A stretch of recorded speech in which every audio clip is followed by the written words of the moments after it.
Thank you very much for having me come and spend some time with you this evening. It's a privilege to be here. I have always admired Boston College. I don't get out here often. I think this is the second time I've been on campus. But you can't be anywhere in the United States without knowing of a Boston College grad or the good work that Boston College is doing.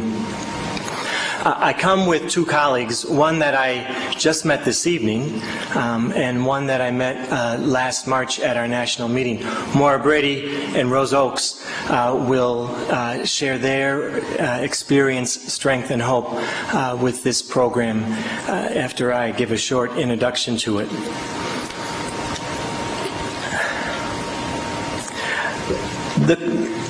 The question is, why bring the spiritual exercises to men and women who are homeless and in recovery from addiction? When I think of a Jesuit retreat, an Ignatian retreat, I generally think that it's for people with some disposable income and who can carve out that time, that 3 days, maybe lucky enough an 8th day, or if they hit the jackpot, they can do the exercises. But to think of bringing the exercises or Ignatian spirituality to the material poor, it got me excited. It started, though, about 11 years ago. Father Dick Bauman, then the provincial of the Chicago province, went to Father Bill Creed. Bill Creed is a spiritual director, and he does a lot of training of spiritual directors, as well as he's started a couple of spirituality centers. He went to Father Creed and he said, "Bill, figure out a way to bring the spiritual exercises, the Ignatian spiritual resources, to the material poor." At the same time, a former Jesuit, Ed Scherna, Ed is a good friend of Bill's, and he's the director of the Chicago Coalition for the Homeless, the largest advocacy organization in Chicago for the homeless.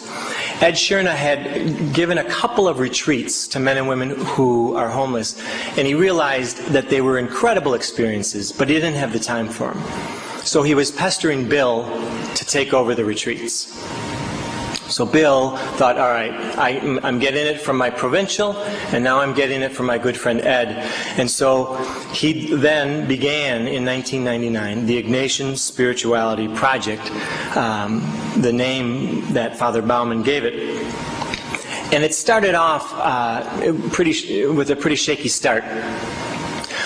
Bill went to, the rumor has it, Bill went to Lower Wacker. And if you know Chicago, Lower Wacker is a street that goes underneath the downtown area. It's a quick way to get from one side to the next. And it's warm down there. So generally the homeless male population will spend time there. So Bill goes to Lower Wacker to find some homeless men, and he brings them out to a suburban retreat house, and he pairs them up one-on-one with as Bill calls him, a suburban white male. It was a disaster, that first retreat. There was intimidation on both sides. There was hardly any mixing. There seemed to be a lot of forced sharing. So Bill had to rethink things. Over the course of these 10 years now, Bill has come up with an incredibly good pedagogy. I think a very simple yet very profound retreat. Instead of a one-on-one ratio, now he has 3 or 4 homeless men or homeless women. The retreats are always segregated by sex, so it designated either male or female. So he had a 3 or 4 to 1 ratio. And he also made sure that every man or woman coming on the retreat was sober, ideally for 2 to 4 weeks minimum, but sobriety can be a relative term. So that men and women were sober, and that they also, if they were on meds, and the homeless population, there's an incredibly high percentage of people on meds, that they were stable on their medication. And then most importantly, he said, we need to make sure that the men and women are willing and able to share their story and willing and able to listen to another person's story.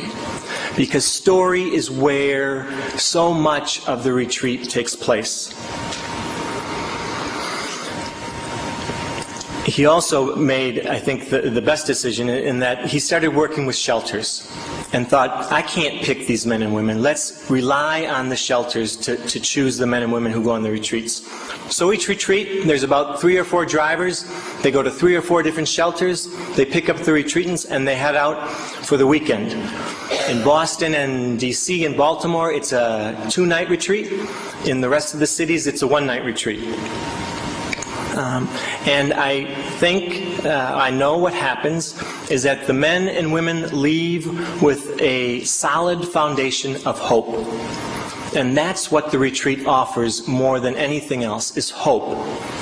Hope that transformation can take place. No one organization, no one thing is ever going to solve homelessness. But the homeless man or woman needs to have hope if she or he is going to continue that journey out of homelessness and into recovery. So the ISP program has been going now for about 11 years.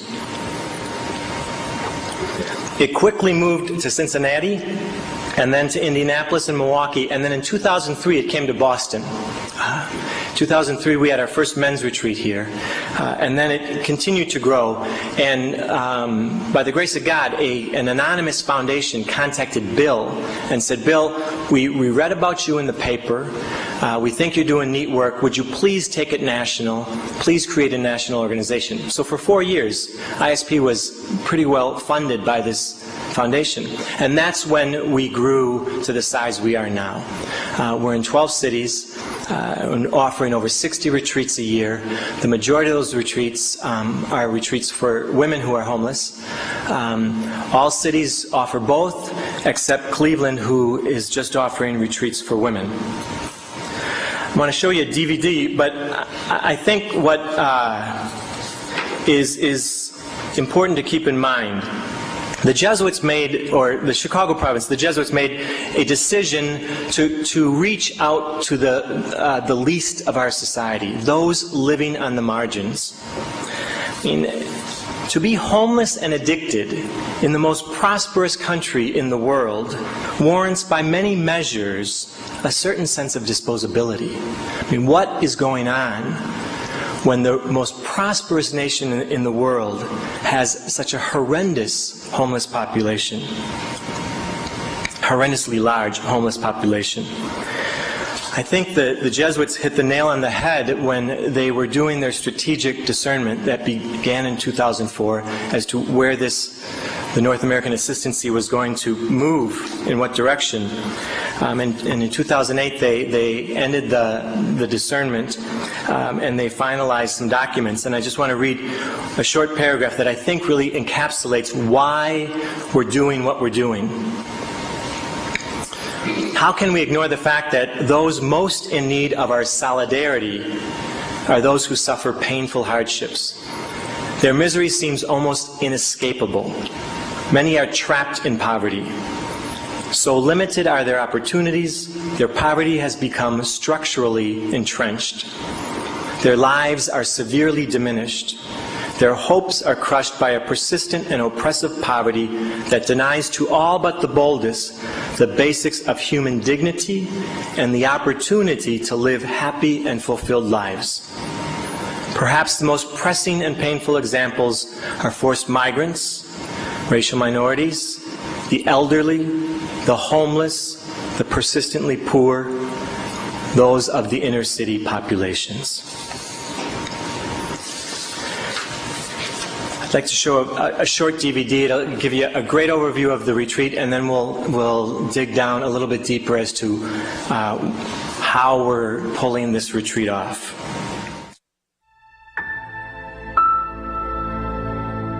Well, I think certainly there are more families. You know, more and more women with small children are becoming homeless. Trauma and tragedy doesn't discern between individuals based on status level, based on race.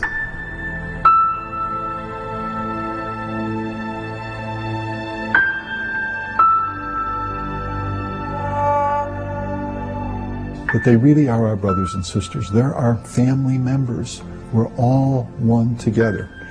And homelessness will end when we recognize that and then take steps together to welcome them as our brothers and sisters.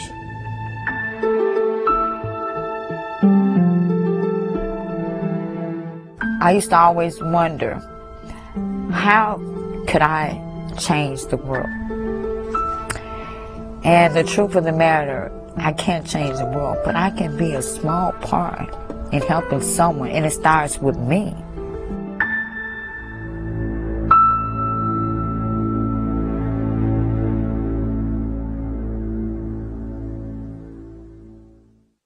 God didn't put us on here to live like this.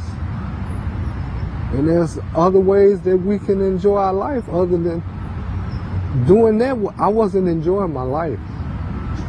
And you know, it's getting to a point to where I'm tired of doing this. Even though people are we think they're without a home, you know, many people, almost all of them, have some real sense of home. They're down at the gutter. They've lost it all, and their only hope is God, and we're reaching them right at that point, at that moment in their lives, and we're saying, God is here to help you. And our mission is to end homelessness, and sometimes you can do it through policies and through providing housing and jobs, etc. But also you do it by people changing themselves, and the retreats help people to change one by one.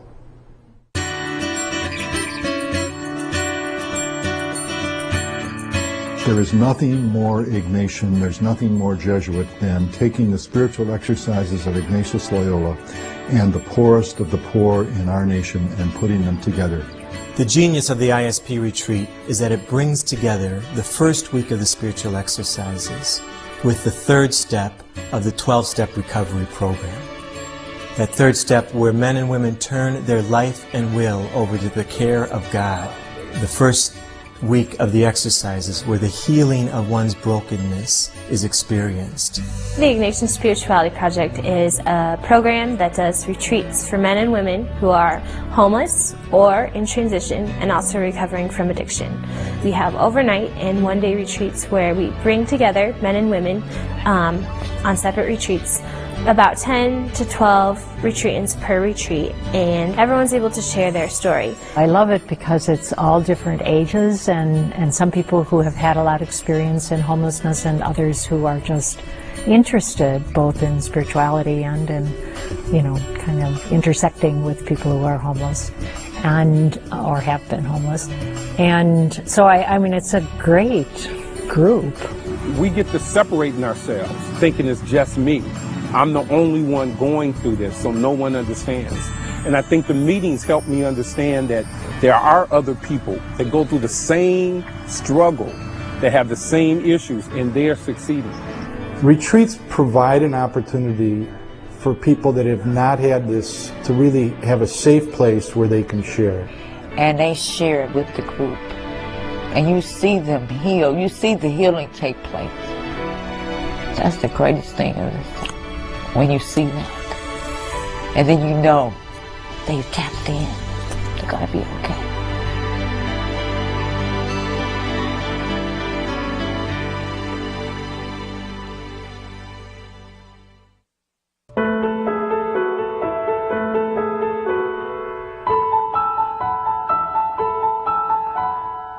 So we ask these people who've made retreats to come and give witness.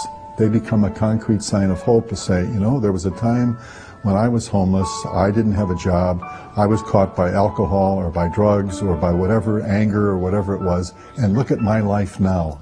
We have a young man who has been hired as a consultant and is now currently living in Europe.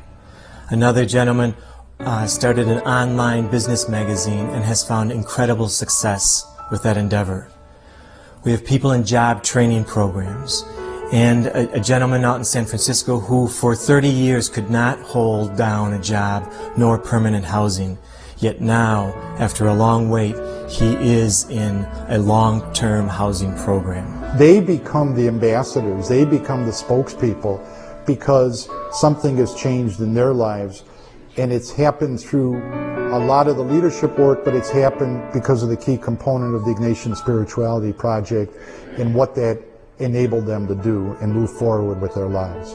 It's given me the inclination to try to set an example for others, like, hey, if I can do it, you can do it.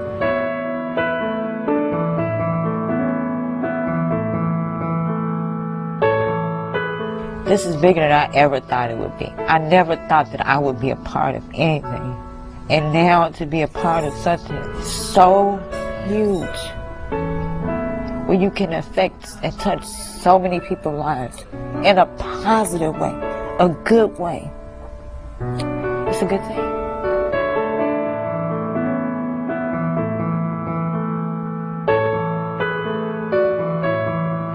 I saw as a direct result my life grow, blossom, because of the direct relationship that I had with God as a result of the exercises, as a result of my work with the Ignatian Spirituality Project. The message that I hope to bring to each man that attends the retreat is that all things are possible through God, that there is a community that wants to love and work with each individual, and that they belong, that they belong.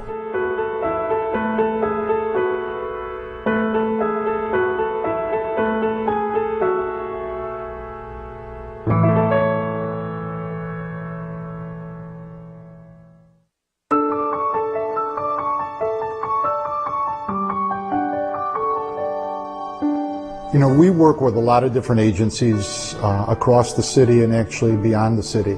We work with the Chicago Christian Industrial League, we work with Matthew House, we work with REST, we work with women's shelters and men's shelters, we work with Lakefront Mercy Homes. We're excited to continue to build this network, this coalition of folks that are interested in working with us.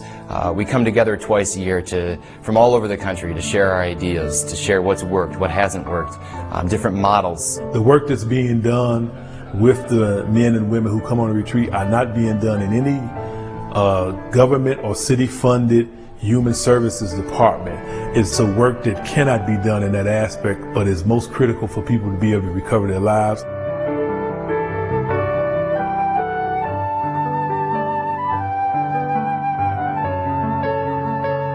We've taken it to Boston, we've taken it to Atlanta, we've taken it to Baltimore, we've taken it to San Francisco, and we're excited to continue to develop this upwelling of national network, this national coalition of folks that are interested in doing these retreats, and to help them to be able to provide transportation, to be able to help them provide the retreat house space, to be able to help them provide the food and logistics and training that needs to happen to make for a successful retreat in all these different cities. We rent retreat houses, and some retreat houses donate the retreat or they give us a break, but there are other costs to the retreat as well. And so we ask, and now as we're expanding, at this moment we're in 8 cities and expanding to a 9th and a 10th cities. We're across the country from Boston to San Francisco. We're from Chicago south to Atlanta. There's this sense of a great need here, and we would like you to share in our vision and help us, be collaborators with us, with your talents, your resources, your person. And so we turn to you to ask you to join us in this venture to collaborate in ending the injustice of homelessness.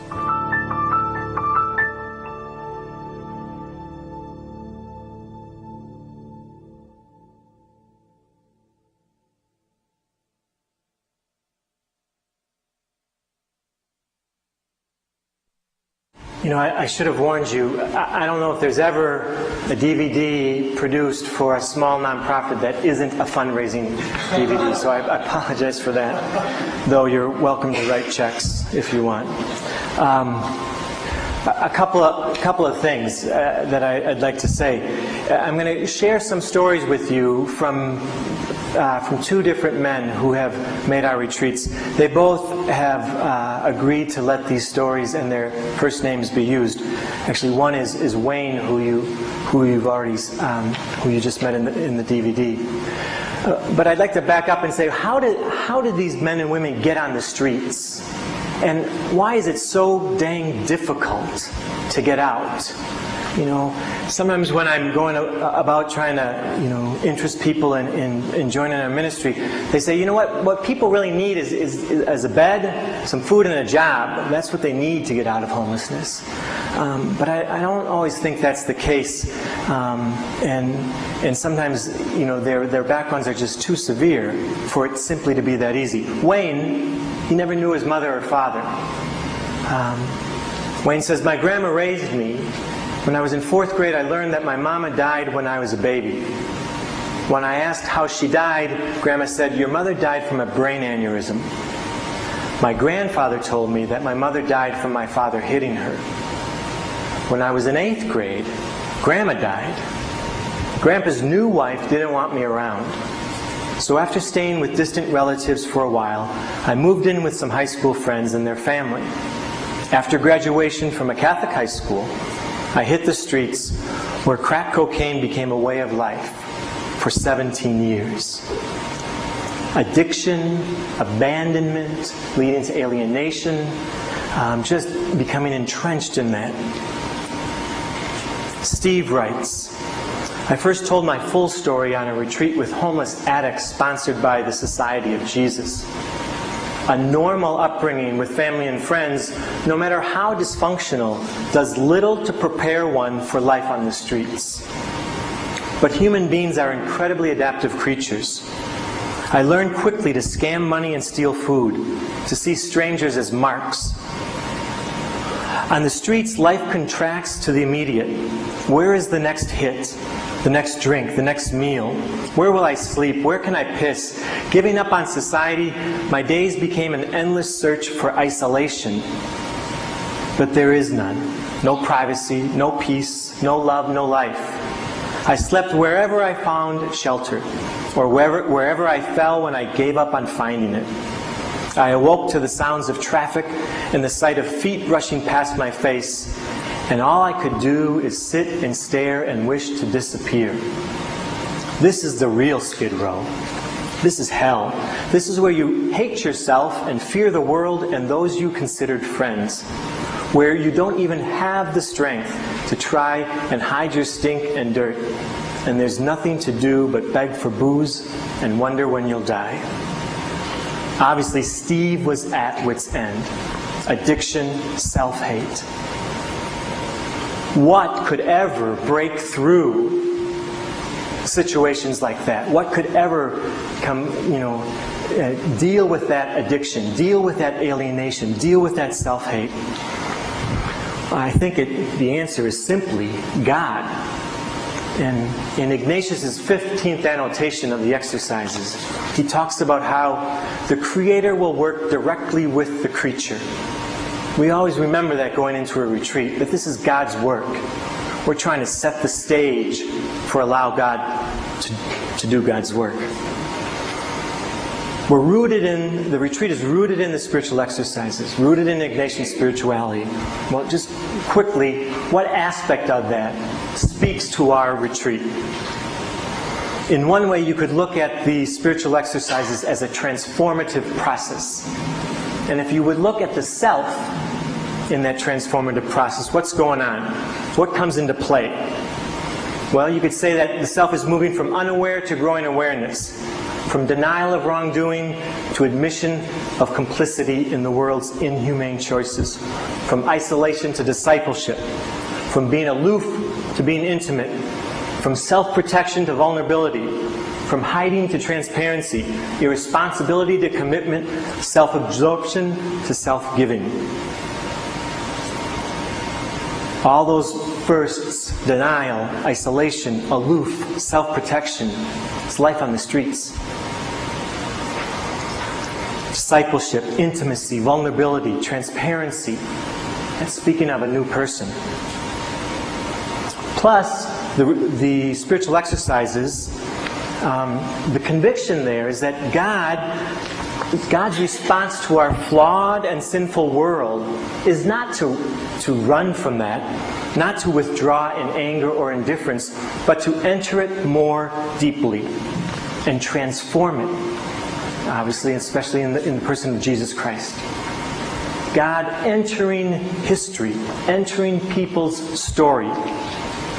And this happens even in situations that might be undesirable or wrong. Jesus not only came into the world, but He remains in the world.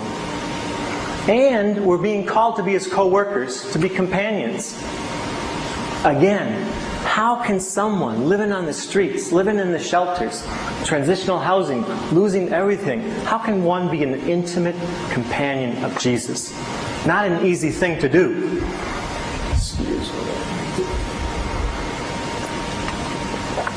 How can it happen? Well, the exercise is also is a movement to freedom, towards more and more freedom, right? This is where we think the greatest dynamic of the exercises takes place in the retreats. It's freedom from all those things, all that junk, the addictions and everything that goes with it, the compulsions, the denials, the isolation, everything that keeps us from living in right relationship. Living in a right relationship, a true relationship with oneself, with others, and with God. So it's freedom from, and then freedom for. So Ignatius talked about inordinate attachments, and we got to get rid of those inordinate attachments. Well, substance abuse is a very tangible inordinate attachment. So we needed to move, so the retreatants, we believe, move from a freedom from to a freedom for. Now every person, we all have personal unfreedoms, so to speak, right? Something that drains our energy, whether it's worry, anxiety, concern about what others think, pride, prestige, power, whatever. Drains our energy. This unfreedom is energy which is unavailable then. Unavailable for right relationship, unavailable for doing God's will. Men and women who are homeless and addicted have become so captured by their addiction that they have almost lost all right relationship with their true self, with others and with God. They've lost their jobs, their families, oftentimes their self-respect. Their unfreedom has begun to take over their life, and unlike most others who can handle those unfreedoms, that it might be a nagging part of their day, it's not the case with someone who's homeless. So you take that dynamic of the exercises, you bring the 12 steps into it, and you realize that what's being offered is a path to freedom. Freeing one of those things that are draining of energy, and freeing one for those right relationships. Both the 12 steps and Ignatian, the spiritual exercises do that. The 12-step program. It invites personal change, conversion, through interior reflection, greater reliance on God through prayer, talking with a sponsor who merely supports and guides, and taking efforts to reach out to others in service. That's the 12 steps right there. The spiritual exercises invite personal change through interior reflection, greater reliance on God through prayer, talking with a spiritual director who merely assists in the discernment process, and then making an election to serve God concretely in the world. Pretty similar to the 12 steps. So that's what the ISP retreat is about. Let me share two more stories and then I'll turn it over to some professionals in this area. The locus of this is the sharing of one story. We tell the facilitators who are going to go on the retreat, you need to be able to not just facilitate this retreat, but you need to make this retreat. The facilitators make the retreat. The facilitators go to that vulnerable spot, that vulnerable place in their life as well, and share their story. Because stories have an incredibly powerful influence in one's life. Wayne said, continuing to unpack his story. After about a year, I became sober, and I realized that I had been hoping to return to the place where I had an apartment, a job, a car, a woman. I was at that very place where I had once been. I realized that I had to look deeper. I had to find out who I was and what God's purpose in my life was, so that I did not repeat my addiction and homelessness. Wayne had to go deeper into his story if he was going to stay sober and stay away from homelessness. Steve continues to write, though I lived in a halfway house, the retreat leader invited me to come along. Once there, he asked me to tell my story. You know, I believed I had nothing to offer. My guilt and shame strove to silence me. My fear choked me. I was the only white man there. I lived in a recovery home that would seem like a mansion to the other men. Material comfort had returned to me. I even had a job. They would resent me. But I trusted the priest. Kneeling in the chapel, I prayed, please let me see that my entire life has been preparation for this moment. Then I told my story. My name is Steve, and I'm a drug addict. Your story, it's the one thing that is uniquely yours. Yet, because we all have one, it's intrinsically relational, and it's personal, it's valuable, and it's very, very powerful. What we invite men and women who are homeless to do is to unpack their story and allow God to enter it. You don't need to change yourself first and then go seeking God. You simply need to invite God into the here and now. Our stories are our history, and when we openly share them, they can become the seed of one another's future. Last March, when I met Maura at the ISP National Meeting, there was a witness from one of our teams in Baltimore, and he put it this way. On an ISP retreat, you have the opportunity to tell your story to yourself, tell your story to others, tell your story to God, and then let God tell your story to you. On an ISP retreat, you allow God to tell you your story. You allow God in, letting Him in and give you His impression of your life. Your story, the trouble and the beauty, the pain and the joy, the broken and the whole. All of it taken up by God. And in letting God in, we discover that the trouble does not trump beauty. Pain no longer restrains joy, and brokenness becomes the place where healing begins.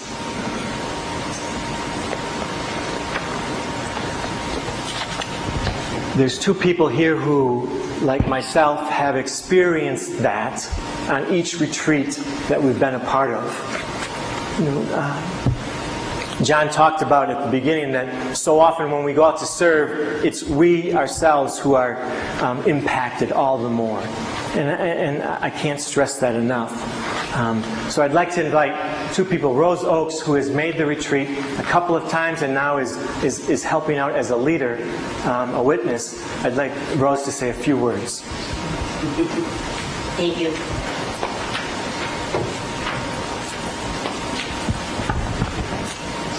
Hi, everyone. Hi. My name is Rose, and I'm here to tell you my story. I was going to just cover the retreats, but for you to understand more, I was one of those people. I was homeless, I was incarcerated, and I had an addiction for 35 years.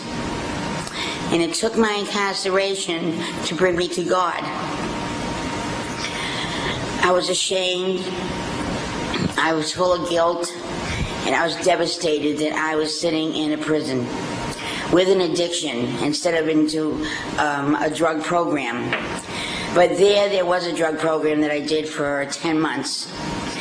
And I turned my life over to Jesus because I felt I couldn't live my life anymore.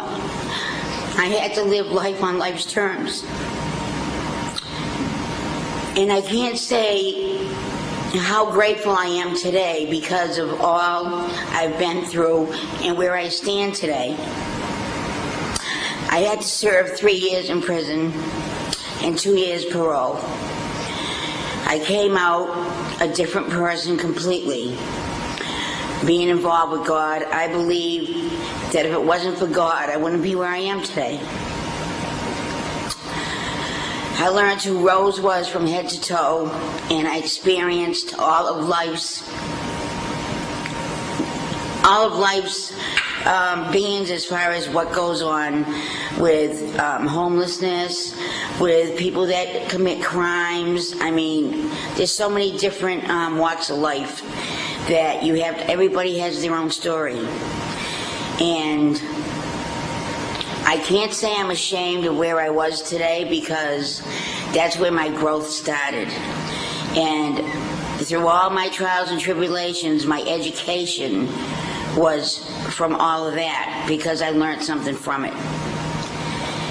And becoming involved with spirituality in prison and into Bible study, into God, and even the retreats we did in prison.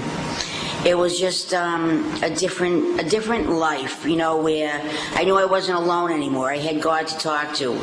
I was able to surrender and pray to God, you know, take me and do what you need to do with me as far as guiding me in the right direction, because I don't know how. I don't know why I'm where I am today, because I self-medicated for years, not realizing I was doing anything wrong, but I didn't realize I was becoming an addict either. In fact, I went to one program in my life that I graduated from in 2000. And unfortunately, I relapsed after 5 years and ended up in prison. Well, now I'm proud to say today I have 5 years clean. And I've been involved with the church and ISP as far as the retreats go. I took a MAP program when I was on parole, which was called Moving Ahead program when I first came home. And I changed my whole life. I changed where I lived. I changed who I knew. I don't know those people anymore from my past. All I have is my family. I moved away from where I lived because I just had to think about Rose and work on Rose away from everybody. And that's what my journey started to do. And I came to Winthrop, Mass, and I live in a sober house, and it's also a house for homelessness. It's involved with a 12-step program. And there I learned even more about life, because just being at the ocean, because the ocean is right across the street, it brought so much serenity, so much peace of mind. It was just healing for me, and I didn't need anything else but that ocean, that sunrise, and that sunset. And many days I talked to God as I walked the beach, and it was just my growth and my way of healing. And as far as helping other people, there would be other people that came in the house that were broken down, and I would do the best I could to help them or to support them or to try to get them involved in something. And MAP was the best thing that anybody could do, because it's basically shows you your skills of life and what you should try becoming, because a lot of people don't even know what they're good at. There's so many people that have talent, that are artistic, that have so much that they wouldn't even know unless they went and tried. You know, because you have to do a life plan, and you just get to know who you are from head to toe. And it's wonderful because you become so grateful and realize how precious life is. Life to me today is so precious, I can't even begin to tell you the blessings that God has given me.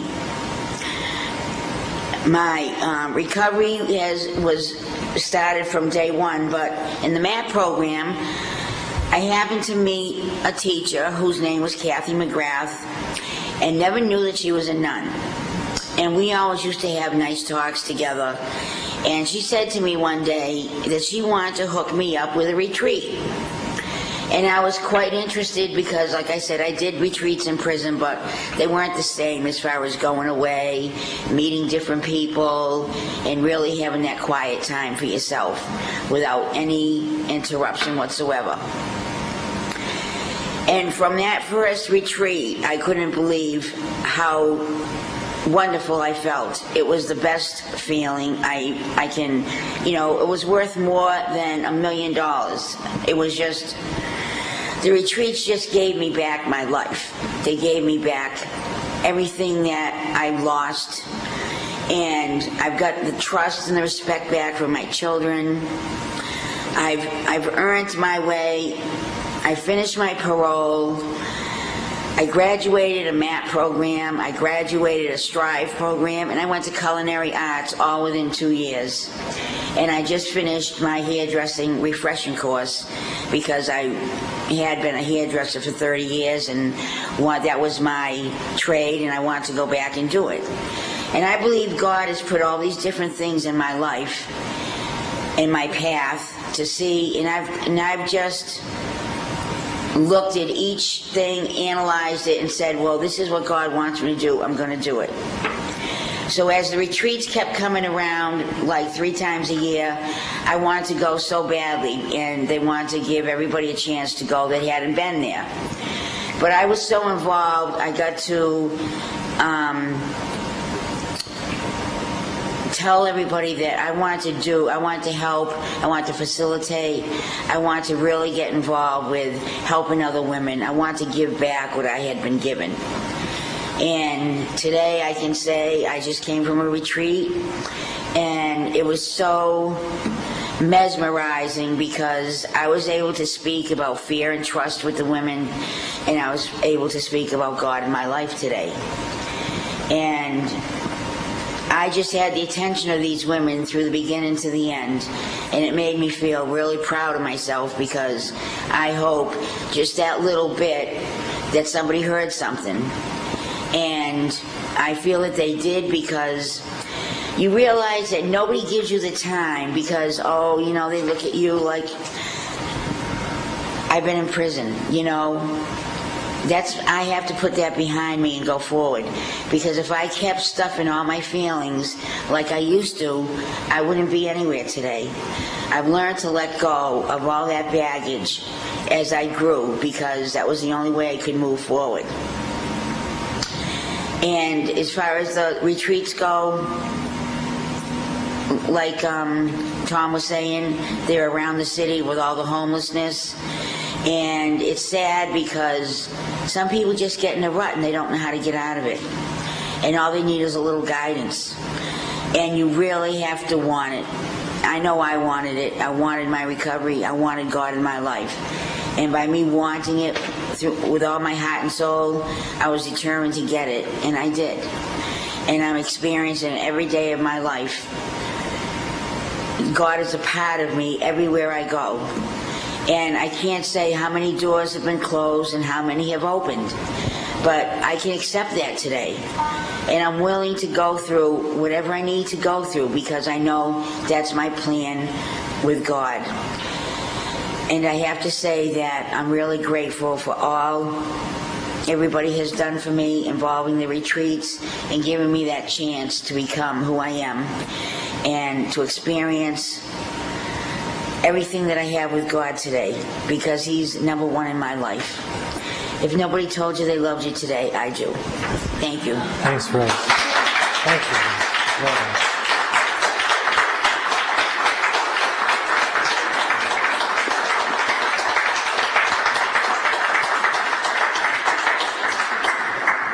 I think it's clear that the retreats are successful because of that witness. As Father Creed said, there's a tangible example of how hope can transform one's life. In each city, then, we have a group of witnesses that help out on these retreats, and with some training, they get integrated into the retreat team. The rest of that retreat team are volunteers who think that they might be going to serve and realize that their life is being deeply impacted. Their own journey with God, their own understanding of self takes on new meaning. And Maura Brady, graduate of Boston College, is here to talk about her experience with the team.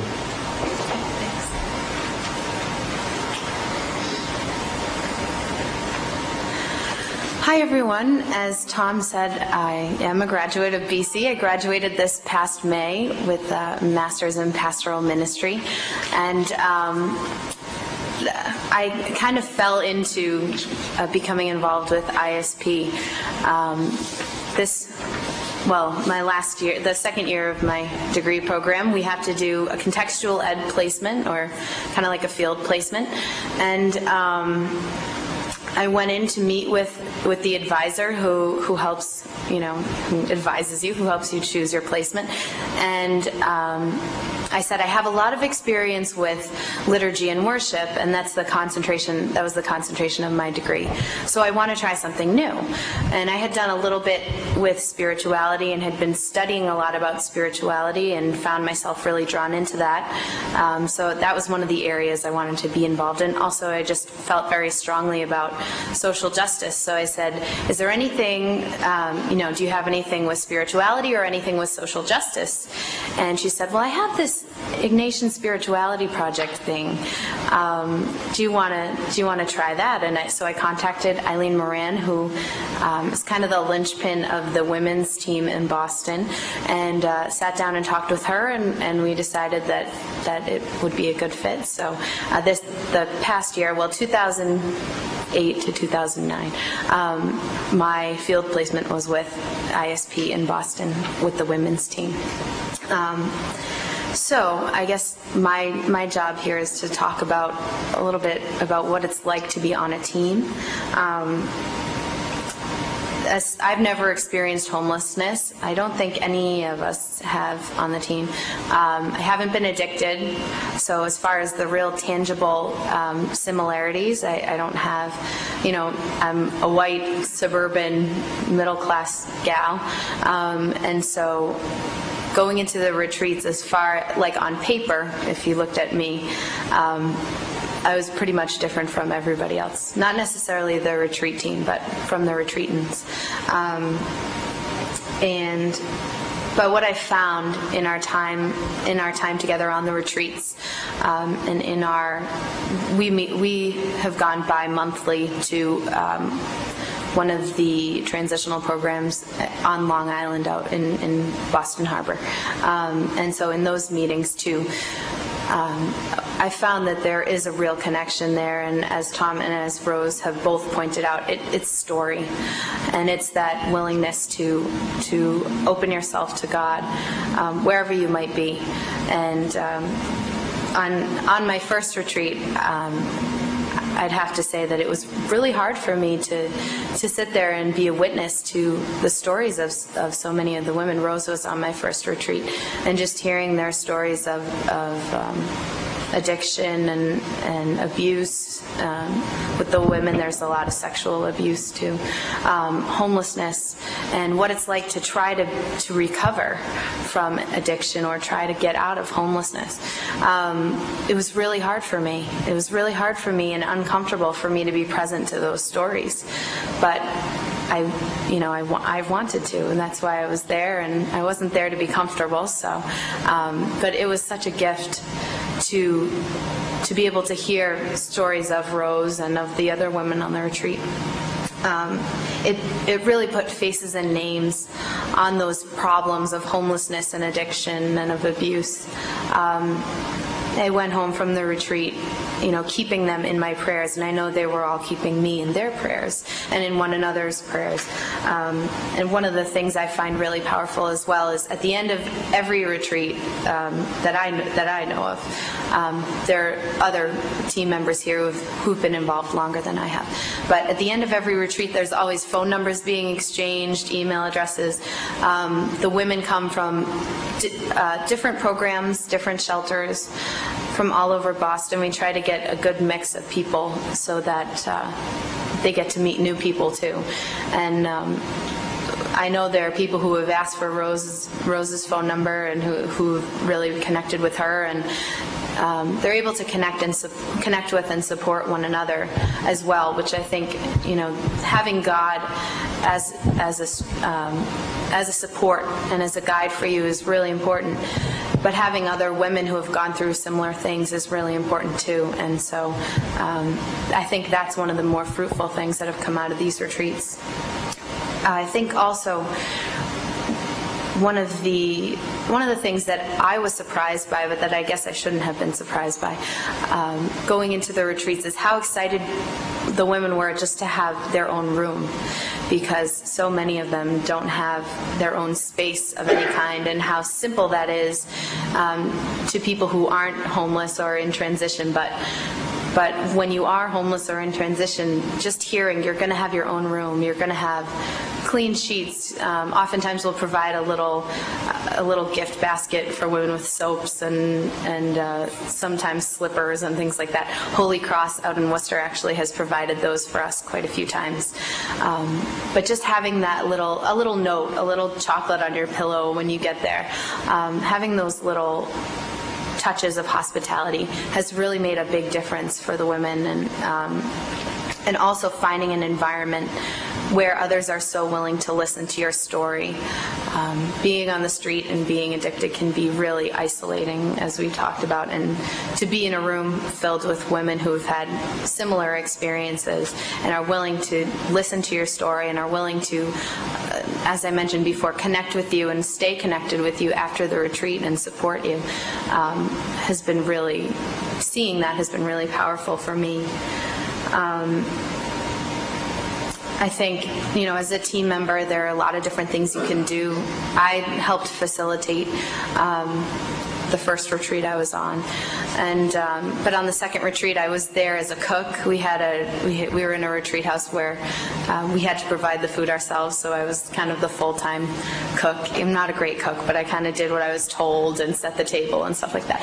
But being involved in that way, and we also have a group of people who are able to go and pick people up at shelters, or even we've had people gather at a particular tea stop, and we would pick them up and take them out to the retreat house. And so being a driver for that, I was a driver for this weekend's retreat. You get to meet them and talk with them on the way to the retreat house, which is great. We've had retreats in Cohasset, up in Nahant. This most recent one was at Campion out in Weston. So we try to get people to a variety of locations. The most popular ones seem to be the ones on the ocean, where people get to really walk by the water and relax. But we're able to provide transportation. There's such a variety of ways people can be involved, and in fact we've prepared a little sheet that's on the table in the back that's entitled, "How can you get involved?" We always need people to help with driving, or sometimes we need shoppers to buy art supplies. We always do like a little creative activity on Saturday. Lately we've been making cards, and that's a pretty big hit. So someone to buy art supplies or snacks or something like that, if anyone wanted to donate their time that way. Making gift baskets for each retreat, and we usually have about 12, give or take. So it would be 12 baskets of soaps, or a little note saying, "We're praying for you on this retreat experience," or something like that. Obviously, money also helps too, but there are a variety of ways in which people can help. So if any of this is tugging at your heartstrings, please take a look at this form or bring it home to someone you know.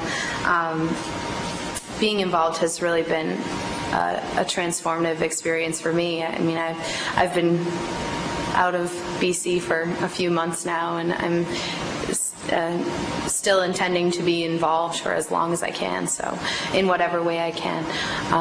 So it really has been a powerful experience for me with just the witness of people like Rose and the other women on the retreats. I've learned a lot from them, and I don't know if they've learned anything from me, but I've learned a lot from them. So again, anyone, if this interests you in any way, talk to me or any of the other women. We also have a men's team in Boston. I don't know, Dick, if you want to raise your hand back there. Dick is on the men's team. Or take a look at this form and just get in contact with us. So, or you can kind of follow us. There's a newsletter, right? There is. There's a newsletter, and the website if you want to just follow the action. Thank you.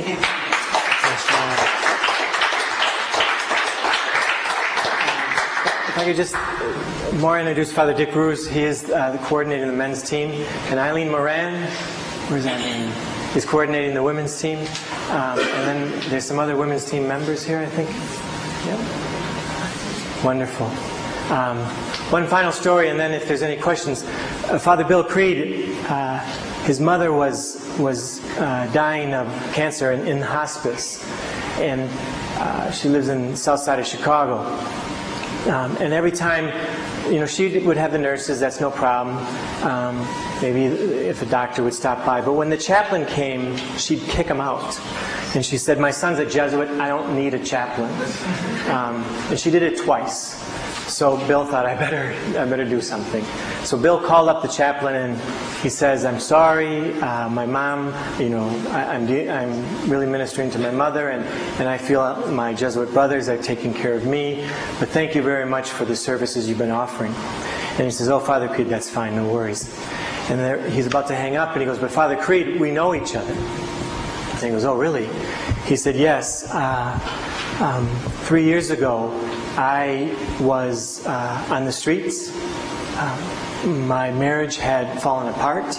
I lost my job, and I was using in a way that wasn't allowing me to function. Got into a shelter, and eventually I made it onto one of your retreats. And now you see that I've went through a training program. I've remarried, and I'm quite happy, and I have a good number of years of sobriety." And Bill was just amazed. So I think that story repeats itself over and over again. It's a gutsy